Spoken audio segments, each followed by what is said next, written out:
Okay, in this video, we're going to demonstrate the even basting stitch, or the even baste. You'll need 2 pieces of muslin, some snips, your thread. I've already got my needle threaded, and you can use a few pins if you'd like. Once again, you want to start by lining up your pieces of muslin, getting them nice and placed evenly.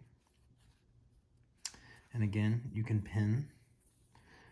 Some of you might like to pin this way to hold your fabric together and sew between the pins. You're going to sew right there. I like to cross pin where I'm sewing, depending on the project, but for these, I like to pin right across that imaginary line that I'm going to sew on.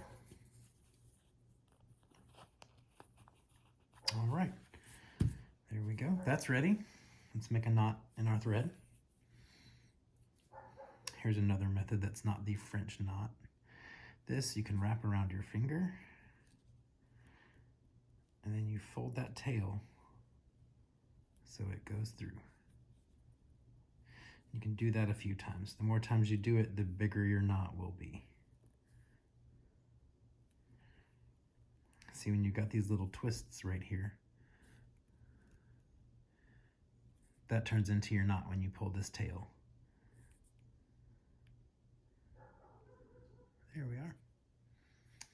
I'm going to cut a little excess thread off my tail behind the knot. So my knot's still there, but I don't have this extra bit of thread. The even baste is a very simple stitch. It is just a more modified version of the running stitch. So for this one, we're going to go in from the back side of the fabric, and then we're going to sew across. And the idea is to keep your stitches that you see the same distance as the stitches you don't see on the back side. This is something you'd use to temporarily baste up a skirt hem or something that you wanted to see if you've got it in the right location, in the right height for that actor. It's temporary and you can pull it out. So for starters, let's go in from the back.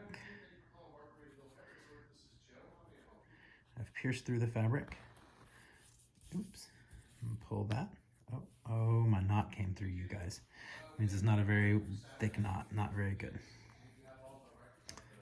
Once again. All right, my knot didn't pull through that time. So for the even baste, you want to take about 1/2 inch stitches. And it's the same sort of rocking motion through the fabric as in the running stitch. But you see how that length is about the same as that length? That's what we want to do. And the idea with the even baste is that they should be big stitches. The running stitches were a little smaller, but this even baste should be kind of chunky. Now you see here, this little piece, that's my tail from my needle. I don't want to sew that into the garment. I wasn't paying good attention. Now what you can do is pull that piece of thread through, and then to shorten that tail on the needle, you just pull some thread through your needle. Now my tail is a lot shorter and I won't sew it into the project. Let's go ahead and finish this. This even baste should be a pretty quick sample. Big stitches on a short piece of fabric. You should get all the way across there pretty quickly.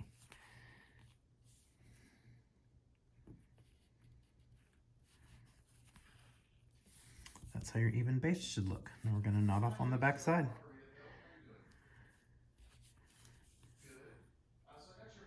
All right, flip over to do the knot. And again, you're going to want to go in right next to where that's coming out. Take a tiny bite, 1 or 2 little fibers or yarns, some people call them.